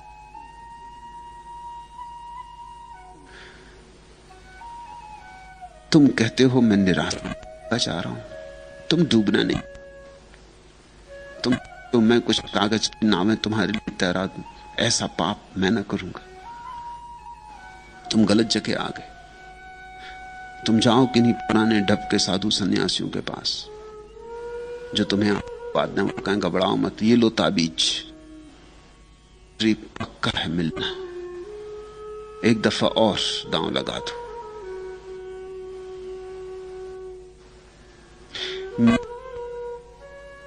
मिल भी रही ना मिले।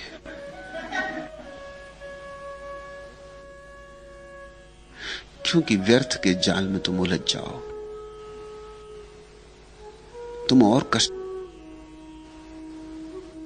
निराशा आ रही है, अंगीकार कर लो, खुला छोड़ दो, दरवाजे बंद मत करो, बंधनवार बांधो, कहो कि विराजो।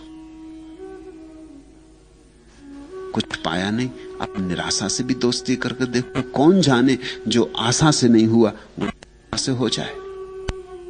होता है जो आशा से नहीं होता वो निराशा से होता। आशा हार जाती वहां। और क्या है जीत निराशा की? अगर तुम को स्वीकार कर लो उसका और आशा नहीं करोगे तो उसी क्षण निराशा मर गई। निराशा के प्राण आशा। हमने कहानियां पढ़ी ना, बच्चों की कहानियां कि राजा अपने प्राण तोते में रख, इतना ही मारो नहीं मरता है जब तक तोते को। कौन सोचे कि तोते में राजा के प्राण है? और पता नहीं कहां तोते में रख, कि मैना में रखे, किस में रखे, कहां रखे, कुछ पता नहीं।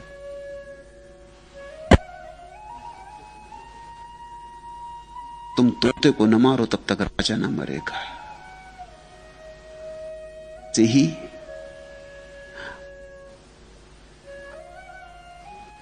निराशा जीती आशा के स्थान अपने में रखी।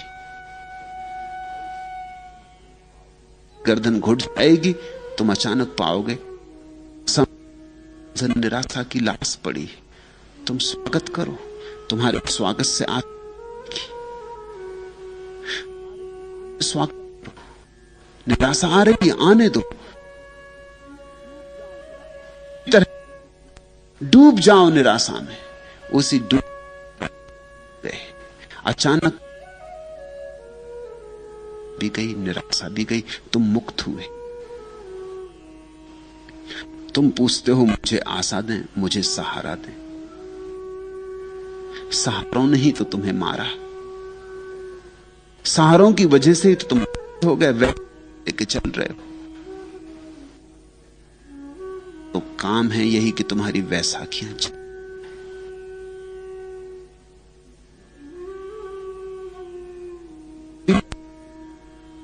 क्योंकि जिंदगी होगी वैसाखियों पे चलते। कोई नहीं की कोई और वैसाखी ले रखी, सबने अपनी अपनी वैसाखियां ले रखी, सब अपनी अपनी वैसाखियों पर भूल ही गए कि अपने पैर भी जैसे पढ़ा दो, ऐसा हुआ है। वैसाखियां, बच्चा पैदा हुआ हिंदू बना दिया गया, मुसलमान बना दिया गया, इस कि जल्दी से बैसाखी पकड़ाते हैं, चलने नहीं देते अपने पैर पर, हम उसे नहीं खोजने देते, हम उधार झूठा धर तो दूसरा देता है, झूठा होता है।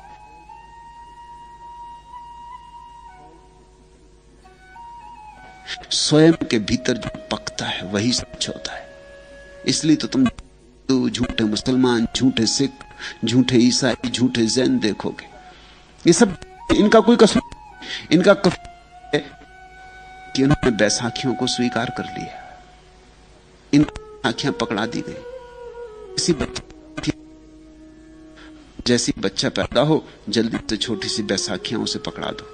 पहले बैसाखियों तो ताकि उनसे फिर तब बैसाखियों पे संभाल दो, बताओ कि इन्हीं पे चलना चाहिए। सदा बैसाखी चली आई, ये हमारे चलना, इससे कभी इधर उधर मत जाना। ये बैसाखियां हमारी प्रतिष्ठा है, और बैसाखियों पर ढंग से चलने, और बैसाखियों पर जो अपने को प्रसाद पूर्वक संभाल लेता है वही कुशल है। वही ऐसी बातें सिखाओ तो बच्चा बेचारा तुम्हें देखते ही बैसाखियों पे चलते, उसे ख्याल भी कि बिना बैसाखियों के कोई चल सकता है। ये भी चलते, वो भी चलेगा, उसकी अपने पैर समझ बैठे। मैं लोगों को लंगड़ा बना, बैसाखियां पैर है, मैं बैसाखियां छीन लेता हूं, लोग लंगड़े हो जाते। जिन्होंने चश्मों को समझ रखा है वो कहते मैं, उन्होंने शास्त्र समझ रखा है वो सोचते हैं कि मैं भटका रहा हूं क्योंकि उनके शास्त्र छीन रहा हूं। जिनमें हिम्मत है वही मुझे समझ पाएंगे। सहारा मत मांगो, मैं तुम्हें तुम्हारे सहारे पर खड़ा करना चाहता हूं। और इस जरूरी है कि तुम सब तरह से बेसहारा हो जाओ, नहीं तो तुम खड़े नहीं हो पाओ।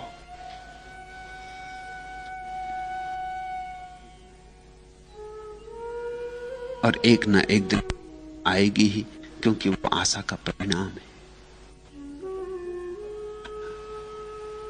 गगन से उतर शाम, अनचिन्ही पीड़ा से भर गया कोना, चुरी से झर गया खिला खिला रूप सलोना।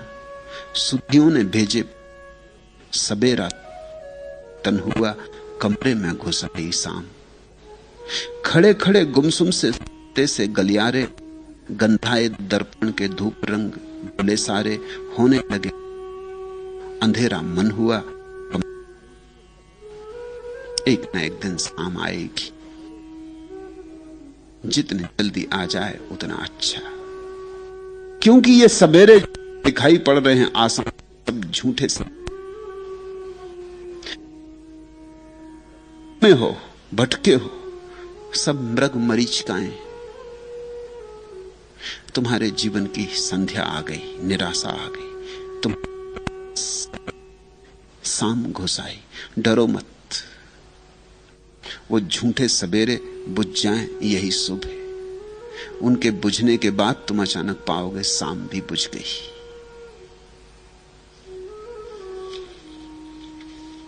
तुम्हें अड़चन होगी, क्योंकि अब तक तुम आशाओं के सहारे चले। आशाओं ने उत्साह दिया, उमंग दी, आशाओं ने सपने दिए, गीत दिए। आशाओं के कारण तुम्हारे जीवन में अर्थ रहा।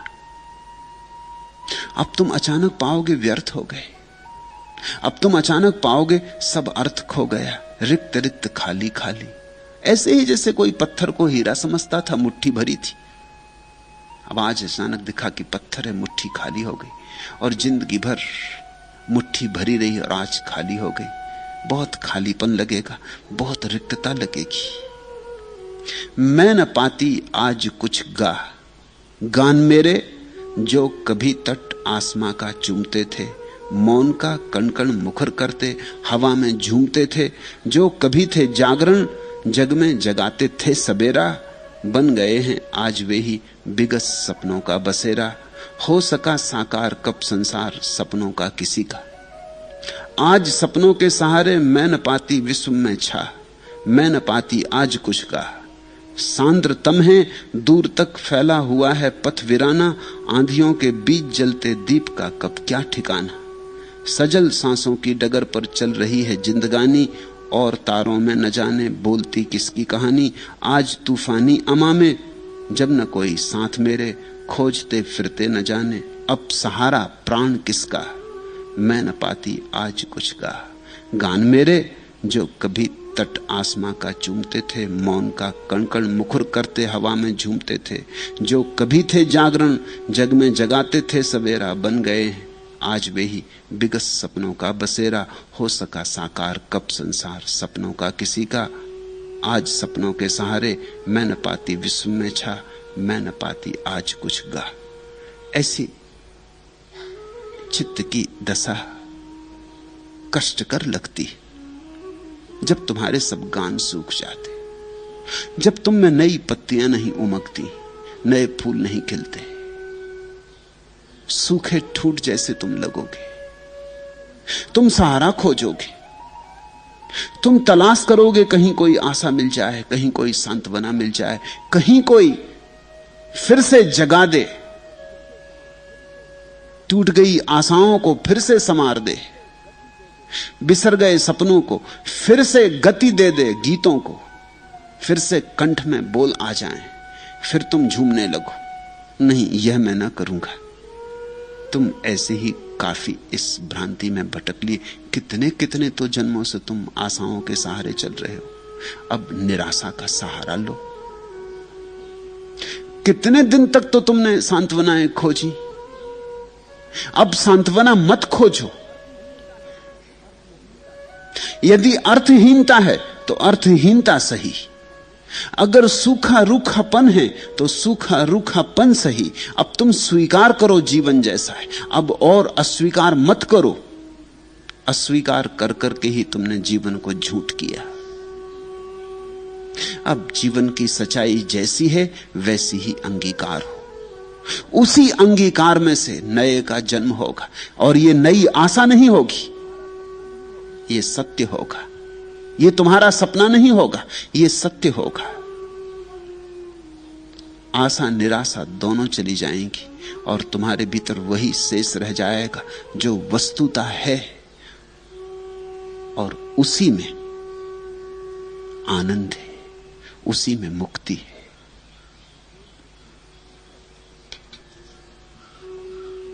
चौथा प्रश्न, भगवान बुद्ध ने महाप्राज्ञ को तृष्णा रहित, भय रहित और परिग्रह रहित कहकर यह भी कहा है कि वह निरुक्त और पद का जानकार है तथा अक्षरों को पहले पीछे रखना जानता है।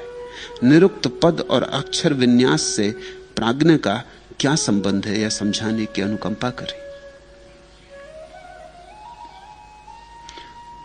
बुद्ध का वचन तुम्हें हैरानी में डालेगा, क्योंकि वस्तुतः कोई भी संबंध नहीं है। शब्द के जानकार का, शब्द विन्यास की कला को जानने वाले का सत्य से क्या संबंध है? और जो निरुक्त और पद का जानकार है, जो शास्त्रों का जानकार है, जो शब्द की अंतरतम व्यवस्था को समझता है, जो व्याकरण और भाषा का राज समझता है, उसका अंतः प्रज्ञा से क्या संबंध है? बुद्ध बड़ी अजीब सी बात कहते हैं। ये तो ठीक है कि प्रज्ञावान तृष्णा रहित होगा, प्रज्ञावान भय रहित होगा, प्रज्ञावान परिग्रह रहित होगा, ये बात बिल्कुल ठीक है। ये गुणवत्ताएं समझ में आती, लेकिन निरुक्त और पद का जानकार है, इसका क्या अर्थ? अगर तुम बौद्ध पंडितों से पूछो तो वे गलत अर्थ सदियों से करते रहे, वही तुम्हें बताएंगे। वे यही अर्थ करते रहे हैं, शास्त्र की जानकारी, व्याकरण की जानकारी, भाषा की जानकारी। ऐसा हुआ, स्वामी राम अमेरिका से लौटे। अमेरिका में उन्हें बड़ा सम्मान मिला, सम्मान योग्य व्यक्ति थे, बड़े प्यारे व्यक्ति थे, बड़ी आभा थी। जब अमेरिका से लौटे तो स्वभावतः उन्होंने सोचा, जब पराये इतना समझे तो अपने तो कितना ना समझेंगे। मगर वहीं उनसे भूल हो गई, वहीं उनसे चूक हो गई। उन्हें याद ना रहा कि जीसस ने कहा है कि पैगंबर की अपने गांव में पूजा नहीं होती।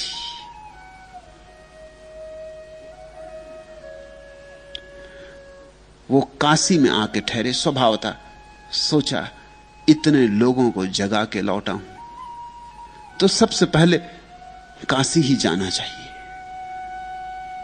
काशी पंडितों की नगरी, उनका पहला प्रवचन काशी में हुआ। वे संस्कृत के ज्ञाता नहीं थे, अरबी और फारसी के ज्ञाता थे, मगर संस्कृत के ज्ञाता नहीं थे।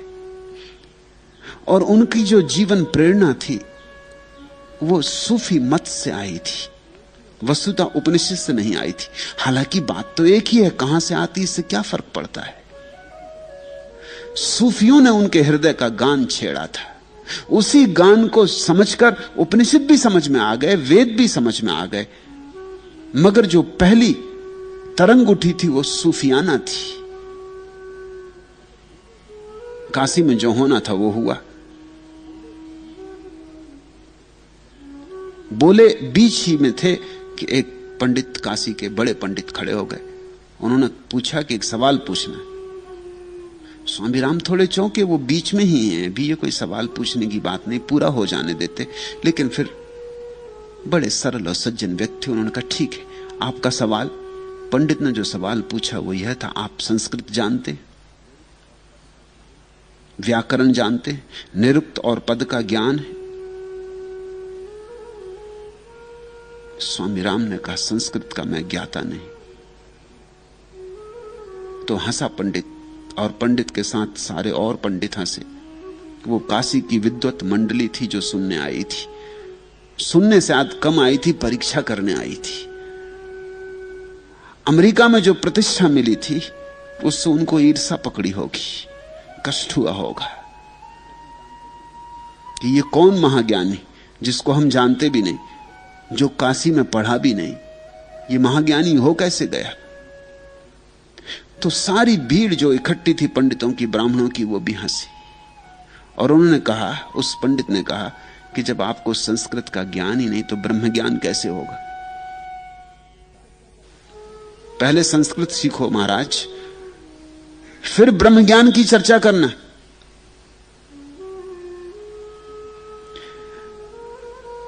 यही पंडितों की सदा से धारणा रही है। जैसे ब्रह्म ज्ञान के लिए संस्कृत कोई जरूरी, जैसे जो संस्कृत नहीं जानते वो ब्रह्म ज्ञानी नहीं हो सकते।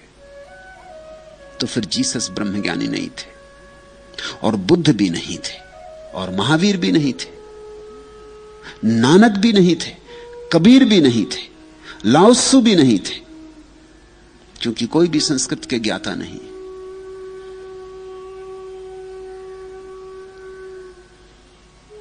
ये तो मूढ़तापूर्ण बात है। ये वैसी मूढ़तापूर्ण है जैसे कोई कहे अरबी को जाने बिना कोई परमात्मा को कैसे जानेगा। तो फिर मोहम्मद ही जान सकते हैं, फिर कृष्ण चूक गए, फिर राम चूक गए। जैसे कोई कहे कि बिना हिब्रू को जाने कोई कैसे परमात्मा को जान सकता है, तो फिर जीसस के अलावा सब चूक गए। ये बात मूढ़तापूर्ण है, लेकिन सभी को ये अहंकार पकड़ते। संस्कृत को मानने वाले कहते हैं संस्कृत देववाणी, बाकी सब भाषाएं आदमियों की, परमात्मा की भाषा संस्कृत। परमात्मा की भाषा मौन है, और कोई भाषा परमात्मा की नहीं। सब भाषाएं आदमियों की, संस्कृत हो कि अरबी हो कि पाली हो कि प्राकृत हो, सब भाषाएं आदमियों की। भाषा की जरूरत आदमी को है, परमात्मा को भाषा की जरूरत नहीं। परमात्मा मौन है, जो मौन को उपलब्ध होता है वही उसको उपलब्ध हो जाता है। फिर तुम फारसी जान के मौन को उपलब्ध हुए कि संस्कृत जान के मौन को उपलब्ध हुए, इससे क्या फर्क पड़ता है? असली सवाल यह है कि मौन को उपलब्ध हुए। संस्कृत बाहर फेंकी कि प्राकृत बाहर फेंकी, कि अंग्रेजी बाहर फेंकी कि जर्मन बाहर फेंकी, इससे क्या फर्क पड़ता है? तुम शून्य हो गए, शांत हो गए, यही बात असली। रामतीर्थ की आंखों में तो आंसू आ गए ये बात सुन के कि संस्कृत को जाने बिना कोई ब्रह्म ज्ञानी नहीं हो सकता है। ये तो हद मूढ़ता की बात हो गई। लेकिन इस बुद्ध वचन का यही अर्थ बौद्ध पंडित करते रहे, क्योंकि इस वचन में बौद्ध पंडितों को बड़ा अहंकार को सहारा मिल गया। वे निरुक्त के जानकार, पद के जानकार, और अक्षरों को पहले पीछे रखना जानते। कौन सा अक्षर कहां रखा जाना चाहिए उसकी ठीक ठीक जगह जानते। तो इससे तो उनको एक बात पक्की हो गई कि पांडित्य के बिना कोई प्रज्ञा को उपलब्ध नहीं होता। हालांकि पंडित शब्द भी प्रज्ञा शब्द से ही बनता है, लेकिन फिर उसके अर्थ विकृत हो गए। पंडित वह जो शास्त्र का जानकार है, प्रज्ञावान वह जो सत्य का जानकार है। फिर बुद्ध ने यह वचन क्यों कहा? मैं इसका दूसरा ही अर्थ करता हूं। मेरा अर्थ ऐसा है कि भाषा को जो ठीक से जान लेगा वही भाषा से मुक्त होता है। जो ठीक से शब्दों के जाल को पहचान लेगा वही निशब्द में जा सकता है, क्योंकि शब्दों के पार जाना है। शब्दों को बिना जाने शब्दों के पार जाने में अड़चन होगी।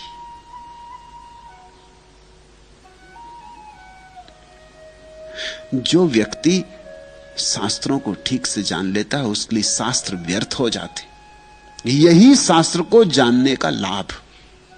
इसलिए शास्त्रों पर मैं तुम्हारे सामने बोलता हूं, ताकि तुम ठीक से इन्हें जान लो, उसी जानने में तुम मुक्त हो जाओ। इसलिए बुद्ध ने कहा कि मेरा बेटा राहुल शास्त्र का जानकार है, और शास्त्र का जानकार वही है जो शास्त्र के पार हो जाए। जो अभी शास्त्र में ही उलझा रहे उसने अभी ठीक से जाना नहीं, क्योंकि सभी शास्त्र यही कहते हैं कि शास्त्र से नहीं मिल सकता। अगोचर, अदृश्य, शब्दातीत, सभी शास्त्र यही कहते हैं। उपनिषद यही कहते, वेद यही कहते, कुरान यही कहती, बाइबल यही कहती, सभी शास्त्र यही कहते हैं कि तुम्हें शब्द से मुक्त होना पड़ेगा, क्योंकि वह अनिर्वचनीय, अव्याख्या है। न उसकी कोई परिभाषा है, न कोई व्याख्या है। तुम्हें सारे सिद्धांत छोड़ देने होंगे। तुम्हें बिल्कुल ही शांत हो जाना पड़ेगा। सिद्धांत की सब धूल झाड़ देनी होगी। जब ना तुम हिंदू होगे, ना मुसलमान, ना ईसाई, न तुम्हारे भीतर कुरान, न वेद, न बाइबल, तब तुम्हारे भीतर असली वेद, असली कुरान, असली बाइबल जगेगी। तुम्हारा वेद जगेगा, तुम्हारी बाइबल जगेगी, तुम्हारी कुरान जगेगी। इसलिए बुद्ध ने कहा कि मेरा बेटा निरुक्त और पद का जानकार है, तुम उसे धोखा ना दे सकोगे। कहते हैं शैतान भी शास्त्र के उल्लेख कर सकता है। बुद्ध यही कह रहे हैं कि मेरे बेटे को मार, तू उलझा ना सकेगा। मेरा बेटा शास्त्र का जानकार है, तू शास्त्र के भी उल्लेख कर तो भी तू उसे उलझा ना सकेगा। मेरा बेटा अज्ञान के तो पार गया है, पांडित्य के भी पार गया है। अज्ञान के पार होना पहला चरण, फिर ज्ञान के पार होना दूसरा चरण, और 2 ही कदम में परमात्मा की यात्रा पूरी हो जाती। और फिर बुद्ध ने यह भी कहा कि वह अक्षरों को आगे पीछे रखना जानता है। यह और अजीब बात, अक्षरों को आगे पीछे रखने से क्या होता है? ये बुद्ध ने क्यों कहा? यह सिर्फ इस मुहावरे का अर्थ होता है मेरा बेटा कवि है। अक्षरों को आगे पीछे रखना कवि की कुशलता है। कवि ही जानता है अक्षरों को कहां रखना। कवि ही उनको आगे पीछे रख के उनमें स्वर और छंद पैदा कर देता है। कवि ही शब्दों का कलाकार है। जैसे चित्रकार रंगों को जानता है और मूर्तिकार छेनी और रूप को जानता है, वैसे कवि शब्दों की भाव भंगिमा जानता है और उन्हें आगे पीछे रखना जानता है। उनके विन्यास से काव्य का जन्म होता है। बुद्ध ने इतना ही कहा कि मेरा बेटा कवि है। अब तुम समझो कि कवि का क्या अर्थ होता है। पुरानी भाषा में, पुराने शास्त्रों में कवि और ऋषि में कोई भेद नहीं किया गया है। कवि और ऋषि एक ही अवस्था के नाम है। थोड़ा सा फर्क है, इसलिए 2 शब्द उपयोग किए। ऋषि उसको कहते हैं जिसने पूरा पूरा जान लिया। कवि उसको कहते हैं जिसे झलकें मिली। कवि भी किन्हीं किन्हीं अवस्थाओं में ऋषि हो जाता है। जैसे रविन्द्रनाथ कवि नहीं। गीतांजलि ऐसे ही पवित्र है जैसे उपनिषद। मगर रविन्द्रनाथ की सभी कविताएं ऐसी नहीं। कुछ कविताओं में वो कवि भूमि पर है, कुछ कविताओं में आकाश में उड़ लेते। इसलिए तुम कभी ख्याल रखना, कभी कभी ऐसा होता है तुम कविता पढ़ के एकदम आंदोलित हो उठते हो किसी की, मगर कवि को खोजने मत निकल जाना, नहीं तो कहीं बैठे होंगे होटल में बीड़ी पी रहे होंगे और तब तुम एकदम चौंकोगे कि ये क्या हुआ। कविता तो ऐसी ऊंची थी कि एक क्षण को ऐसा लगा कि परमात्मा के पास उड़ान भरी। एक आम आदमी से भी गए बीते मालूम पड़ते हो सकते हैं गाली बक रहे हो, झगड़ा फसाद कर रहे हो, या शराब पी के किसी नाली में पड़े हो। कविता का सौंदर्य देख के कवि की तलाश में मत निकल जाना, नहीं तो अक्सर बड़ा विषाद होगा।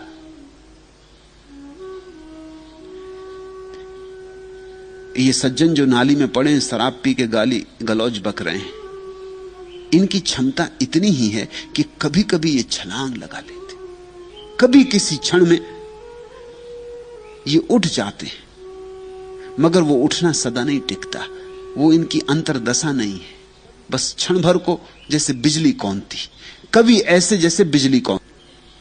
तो बुद्ध कहते हैं मेरा बेटा यद्यपि अभी ऋषि नहीं हुआ है लेकिन कवि है, इसको झलके मिलने लगी, ये अरहत दशा के करीब पहुंच रहा है, इसको धीरे धीरे बिजलियां कौंधने लगी, सूरज भी निकलने के करीब है, जल्दी ही निकलेगा, लेकिन एकदम अंधेरे में नहीं है। तो हे मार, हे शैतान, तू ये मत समझना कि इसे धोखा दे लेगा। मेरे बेटे ने छलांगे लगानी शुरू कर दी, ये कभी कभी आकाश में उड़ने लगा है, इसने आकाश देख लिया है, अब तू इसे लुभा ना सकेगा, और इसने अपने भीतर के अमृत के भी कुछ स्वाद ले लिए, इसलिए तू मृत्यु से इसे डरा भी ना सके। यद्यपि अभी पूरी नहीं हुई, ये ऋषि नहीं हुआ अभी, लेकिन कवि तो निश्चित हो गया। ये सिर्फ मुहावरा है, ये कहना कि जो शब्दों को आगे पीछे रखना जानता है, ये सिर्फ मुहावरा है,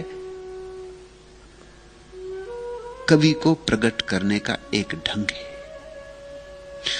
तो दो बातें उन्होंने कही। पहली बात यह कही कि यह शास्त्रों का जानकार है और जानकारी के कारण शास्त्रों से मुक्त हो गया है, और दूसरी बात कही कि यह कवि है, इसे उस परम की झलकें आने लगी, बूंदाबांदी होने लगी, मगर शुरुआत हो गई है, जल्दी ही बाढ़ भी आएगी। अब तू इसे डिगा ना सकेगा, न तो काम में तू इसे उत्तेजित कर सकता है, और न भय से, न जीवन में इसका आकर्षण रह गया है और न मृत्यु में इसे कोई भय। मेरा बेटा अमृत के द्वार पर खड़ा है, दहली पे खड़ा है, मंदिर में प्रवेश के बिल्कुल करीब है।